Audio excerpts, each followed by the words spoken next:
Assalamualaikum warahmatullahi wabarakatuh. Alhamdulillah wassalatu wassalamu ala Rasulillah wa ala alihi wa sahbihi wa man wallahu amma ba'du. Kembali kita lanjutkan pembahasan usul thalathah, pondasi yang ketiga, mengenal Rasulullah sallallahu alaihi wasallam. Pembahasan terakhir tentang masalah hijrah dan penyebutan dalil hijrah dari Al-Quran. Kemudian Syekh Muhammad bin Abdul Wahhab rahimahullah ta'ala berkata, wad dalilu alal hijrati minas sunnah, adapun dalil akan wajibnya hijrah dari sunnah Rasulullah sallallahu alaihi wasallam, qauluhu sallallahu alaihi wasallam, adalah sabda Nabi sallallahu alaihi wasallam, la tanqati'ul hijratu hatta tanqati'ut taubah. Hijrah tidak terputus sampai taubat terputus.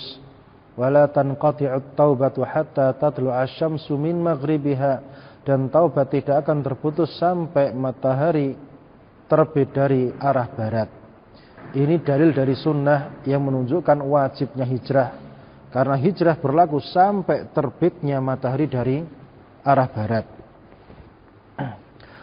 Kemudian Syekh Muhammad bin Abdul Wahhab rahimahullah ta'ala berkata, falamma istaqarra fil Madinah, maka tatkala Nabi sudah mustaqir, sudah menetap di kota Madinah, umira bibaqiyati syara'il Islam, maka beliau diperintahkan untuk menyempurnakan syarat Islam yang masih tersisa, misluz zakati, seperti zakat, wasaumi, dan puasa, wal haji, dan haji, wal adhan, dan adhan, wal jihad, dan jihad, wal amri bil ma'ruf, dan amar ma'ruf, wan nahyi 'anil munkar, dan nahi munkar, wa ghairi dzalika min syara'il Islam, dan yang lain-lain dari syariat-syariat Islam. Akhadha 'ala hadza, beliau melakukan hal ini asyra sinin, selama 10 tahun. Zakat, ya, contohnya disempurnakan syariatnya pada tahun kedua setelah hijrah, seperti syarat-syaratnya, kadar-kadarnya, nisabnya berapa, dan yang lain-lain. Ya, karena perintah zakat ini memang sudah berlaku ketika di kota Madinah. Adapun penyempurnaannya terjadi di kota Madinah, yang menunjukkan bahwasanya syariat zakat sudah diperintahkan ketika berada di kota Mekah, seperti yang termaktub di dalam surat Al-Muzammil di akhirnya, yang tidak lain surat ini merupakan surat yang Makkiyah. Puasa juga, ya.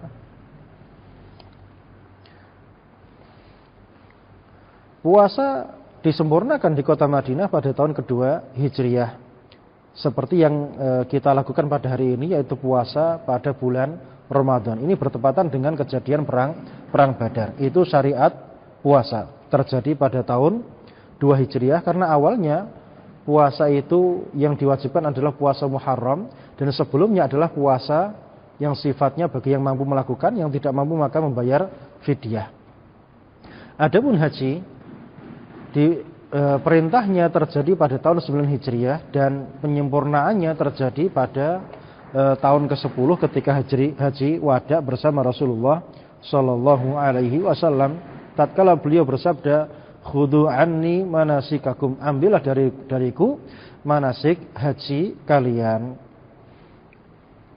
Wa tufiya salawatullahi wa salamuhu alaihi wa dinuhu baqin.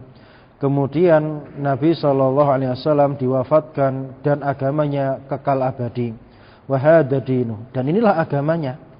La khaira illa dallal ummata alaih, tidak ada kebaikan sekecil apapun kecuali Rasulullah telah menunjukkan umat atasnya.